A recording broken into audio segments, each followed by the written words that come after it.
நம்ம படவா கோபி வீடியோ போட்டு உடைச்சிட்டாருங்க எல்லாத்தையும். அட ஆமாங்க, இந்த 2 நாள் சோசியல் மீடியாவில் படவா கோபியை போட்டு எல்லாருமே பயங்கரமா தாக்கிட்டு இருந்தாங்க. என்னன்னு பார்த்தீங்கன்னா, ஞாயிற்றுக்கிழமை நீயா நானா ஷோ நடந்தது. அதில் வந்து கெஸ்டா போயிருந்தாரு நம்ம படவா கோபி.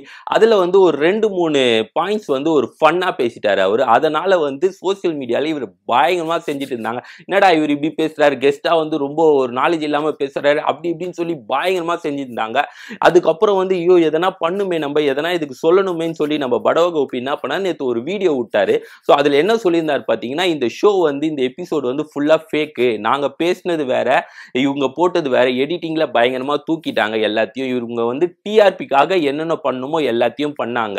நாங்க வந்து நிறைய நல்ல விஷயம் எல்லாம் பேசணும், டாக்ஸ் கூட எப்படி பழகணும், டாக்ஸ்க்கு வந்து என்ன ஃபெசிலிட்டிஸ்லாம் வரணும், கவர்மெண்ட் என்ன எடுத்துட்டு வரணும் அப்படிலாம் நிறைய சொன்னோம். அதெல்லாம் வந்து எல்லாத்தையும் கட் பண்ணிட்டு எடிட்டிங்ல இவங்க வந்து டிஆர்பி நிறைய வரணும், ட்ரெண்ட் ஆகணும் அப்படின்னு சொல்லி நிறைய விஷயத்த வந்து இவங்க எடிட்டிங்ல கட் பண்ணிட்டாங்க அப்படின்னு சொல்லி பயங்கரமா வந்து ஒரு ஆக்ரோஷமா கோவமா பேசியிருந்தாரு. நான் வந்து 7 வீட்டில் இருந்தேன், என்னை கூப்பிட்டு இந்த மாதிரி பண்ணிட்டாங்க, என்ன அவங்க வந்து ஸ்டார்டிங் கூடும் போது நான் வந்து பிஸி தான், நான் ஒரு கல்யாண வேலையில வந்து கொஞ்சம் பிஸியா இருக்கேன், நான் வந்து கஷ்டம் தான் வரத்துக்கு அப்படின்ற மாதிரி சொல்லியிருக்காரு. அப்பயும் இல்லை நீங்க வாங்க சும்மா வந்து ஒரு 2-3 வார்த்தை மட்டும் பேசுங்க டாக் பத்தி, அதுக்கப்புறம் போயிடுங்க அப்படின்ற மாதிரி தான் சொன்னாங்க. ஆனா கூட்டு வந்து என்னை இந்த மாதிரி எடிட்டிங் பண்ணி வச்சு செஞ்சிட்டாங்க.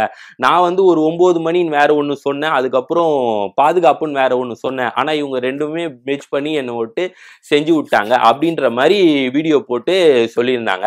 ஸோ நீங்க வந்து அன்கட் வீடியோ போடுங்க, 8 மணி நேரம் எடுத்த வீடியோ போடுங்க, அப்பதான் மக்களுக்கு எல்லாம் தெரியும் அப்படின்ற மாதிரி சொல்லி வீடியோ போட்டிருந்தாங்க. நம்ம அதுக்கப்புறம் வந்து டிடியோட அக்கா அம்முவும் வந்து என்னையும் 2 நாள் செஞ்சுட்டு இருந்தாங்க, நானும் வந்து எதனா வீடியோ போடணும்னு சொல்லிட்டு அவங்களும் ஒரு வீடியோ போட்டிருந்தாங்க. என்னன்னு பார்த்தீங்கன்னா, இந்த வீடியோ இந்த எபிசோடு வந்து ரொம்ப கான்ட்ரவர்சியானது, நாங்க வந்து பேசினது வேற, இவங்க வந்து எடிட் பண்ணது வேற, நாங்க வந்து ஒரு 8 மணி நேரம் இதுல பேசணும், ஆனா வந்து இவங்க ஒரு 45 நிமிஷம் தான் வந்து போட்டாங்க. அதுல வந்து நாங்க நல்ல விஷயம் நிறைய பேசணும், அதெல்லாம் இவங்க போடல, நாங்க வந்து எங்கெங்க பண்ணா பேசணுமோ அதை எடுத்து போட்டு இவங்க வந்து டிஆர்பிக்காக பயங்கரமா பேசிட்டாங்க. அது இல்லாம கோபியும் வந்து ஒன் சைடாவே பேசிட்டாரு, எங்க சைடு எதுவுமே வரல, நாங்க பேசினால இருங்க இருங்க அப்படின்ற மாதிரி சொல்லி இந்த ஷோவை வந்து முழுசா இப்படியே எடுத்துட்டு போயிட்டாங்க. ஸோ இது வந்து ஃபேவரிசமா தான் நடந்து அப்படின்ற மாதிரி அம்முவோன்ற மாதிரி அவங்க வீடியோவில் தெரிவிச்சாங்க. ஸோ சோசியல் மீடியாவில் என்ன சொல்றாங்கன்னு பார்த்தீங்கன்னா, நீங்க வந்து நார்மல் பீப்புள் இல்லை, எங்களை மாதிரி நீங்க வந்து மீடியாவில் இருக்கீங்க, ஸோ உங்களுக்கு எல்லாமே தெரியும், எப்படி இந்த வீடியோ இந்த எபிசோடை எடுத்துட்டு போவாங்க, இந்த எபிசோட்ல என்னெல்லாம் கட் பண்ணுவாங்க, எப்படி எடிட்டிங் பண்ணுவாங்க, எப்படி கான்ட்ரவர்சி கிரியேட் பண்ணுவாங்க, டிஆர்பி எப்படி ஏற்றணும் அப்படின்னு உங்க எல்லாமே தெரியும். ஸோ நீங்க தான் அதுக்கேற்ற மாதிரி பேசணும், அதுக்கேற்ற மாதிரி தான் நீங்க வந்து ஷோவை எடுத்துட்டு போகணும் அப்படின்ற மாதிரி சோசியல் மீடியாலே இவங்க 2 பேரையும் பயங்கரமா செஞ்சுட்டு வராங்க. ஸோ என்னதான் இருந்தாலும் நம்ம வந்து படவா கோபி 9 மணி மேல நீங்க வெளியே போகக்கூடாது, 11 மணி மேல பாதுகாப்பா போகணும்னு சொல்லுது தப்பு தான்.